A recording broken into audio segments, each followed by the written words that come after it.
ലൂക്കോസ് എഴുതിയ സുവിശേഷം 15-ാം അധ്യായം. ചുങ്കക്കാരും പാപികളും എല്ലാം അവന്റെ വചനം കേൾപ്പാൻ അവന്റെ അടുക്കൽ വന്നു. ഇവൻ പാപികളെ കൈക്കൊണ്ട് അവരോടുകൂടെ ഭക്ഷിക്കുന്നു എന്ന് പരീശന്മാരും ശാസ്ത്രിമാരും പറഞ്ഞ് പിറുപിറുത്തു. അവരോട് അവൻ ഈ ഉപമ പറഞ്ഞു: നിങ്ങളിൽ ഒരാൾക്ക് 100 ആടുണ്ട് എന്നിരിക്കട്ടെ. അതിൽ ഒന്ന് കാണാതെ പോയാൽ അവൻ 99-നെയും മരുഭൂമിയിൽ വിട്ടേച്ച് ആ കാണാതെ പോയതിനെ കണ്ടെത്തും വരെ നോക്കി നടക്കാതിരിക്കുമോ? കണ്ടുകിട്ടിയാൽ സന്തോഷിച്ച് ചുമലിലെടുത്ത് വീട്ടിൽ വന്ന് സ്നേഹിതന്മാരെയും അയൽക്കാരെയും വിളിച്ചുകൂട്ടി, കാണാതെ പോയി എൻ്റെ ആടിനെ കണ്ടുകിട്ടിയതുകൊണ്ട് എന്നോടുകൂടെ സന്തോഷിപ്പിൻ എന്ന് അവരോട് പറയും.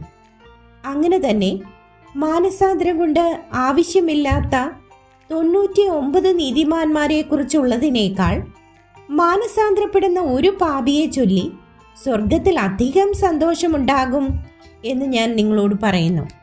അല്ല, ഒരു സ്ത്രീക്ക് 10 ദ്രഹ്മയുണ്ട് എന്നിരിക്കട്ടെ. ഒരു ദ്രഹ്മ കാണാതെ പോയാൽ അവൾ വിളക്ക് കത്തിച്ച് വീട് അടിച്ചു വാരി അത് കണ്ടുകിട്ടും വരെ സൂക്ഷ്മത്തോടെ അന്വേഷിക്കാതിരിക്കുമോ? കണ്ടുകിട്ടിയാൽ സ്നേഹിതന്മാരെയും അയൽക്കാരത്തികളെയും വിളിച്ചുകൂട്ടി, കാണാതെ പോയ ദ്രഹ്മ കണ്ടുകിട്ടിയത് കൊണ്ട് എന്നോടുകൂടെ സന്തോഷിപ്പിൻ എന്ന് പറയും.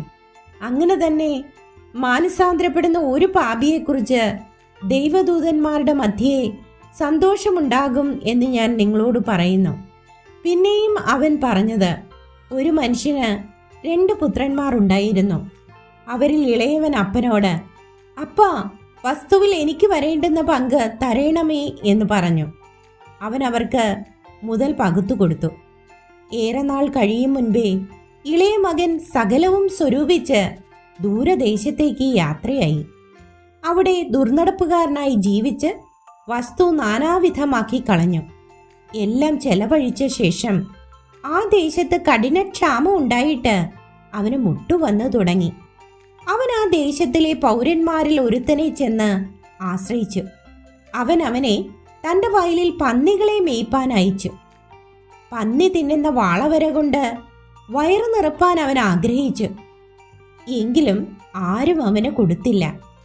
അപ്പോൾ സുബോധം വന്നിട്ട് അവൻ, എൻ്റെ അപ്പൻ്റെ എത്ര കൂലിക്കാർ ഭക്ഷണം കഴിച്ച് ശേഷിപ്പിക്കുന്നു, ഞാനോ വിശപ്പ് കൊണ്ട് നശിച്ചു പോകുന്നു.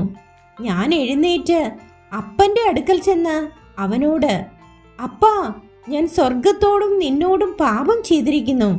ഇനി നിന്റെ മകൻ എന്ന പേരിന് ഞാൻ യോഗ്യനല്ല. നിന്റെ കൂലിക്കാരിൽ ഒരുത്തനെ പോലെ എന്നെ ആക്കേണമേ എന്ന് പറയും എന്ന് പറഞ്ഞു. അങ്ങനെ അവൻ എഴുന്നേറ്റ് അപ്പൻ്റെ അടുക്കൽ പോയി. ദൂരത്തു നിന്ന് തന്നെ അപ്പൻ അവനെ കണ്ട് മനസ്സലിഞ്ഞ് ഓടിച്ചെന്ന് അവൻ്റെ കഴുത്ത് കെട്ടിപ്പിടിച്ച് അവനെ ചുംബിച്ചു. മകൻ അവനോട്, അപ്പാ, ഞാൻ സ്വർഗത്തോടും നിന്നോടും പാപം ചെയ്തിരിക്കുന്നു. ഇനി നിന്റെ മകൻ എന്ന് വിളിക്കപ്പെടുവാൻ യോഗ്യനല്ല എന്ന് പറഞ്ഞു.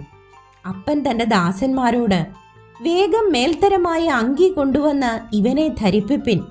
ഇവന്റെ കൈക്ക് മോതിരവും കാലിന് ചെരുപ്പും ഇടുവിപ്പിൻ.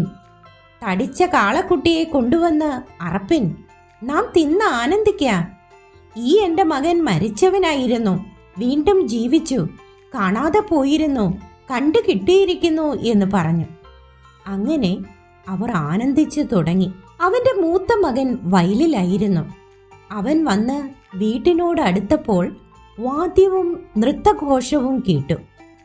ബാല്യക്കാരിൽ ഒരുത്തനെ വിളിച്ച് ഇതെന്ത് എന്ന് ചോദിച്ചു. അവൻ അവനോട്, നിന്റെ സഹോദരൻ വന്നു. നിന്റെ അപ്പൻ അവനെ സൗഖ്യത്തോടെ കിട്ടിയതുകൊണ്ട് തടിച്ച കാളക്കുട്ടിയെ അറുത്തു എന്ന് പറഞ്ഞു. അപ്പോൾ അവൻ കോപിച്ച് അകത്ത് കടപ്പാൻ മനസ്സില്ലാതെ നിന്നു. അപ്പൻ പുറത്തു വന്ന് അവനോട് അപേക്ഷിച്ചു. അവൻ അവനോട്, ഇത്ര കാലമായി ഞാൻ നിന്നെ സേവിക്കുന്നു. നിന്റെ കൽപ്പന ഒരിക്കലും ലംഘിച്ചിട്ടില്ല.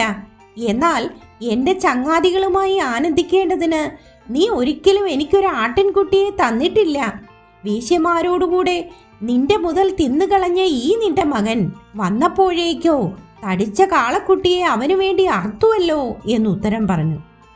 അതിന് അവൻ അവനോട്, മകനെ, നീ എപ്പോഴും എന്നോടുകൂടെ ഇരിക്കുന്നുവല്ലോ.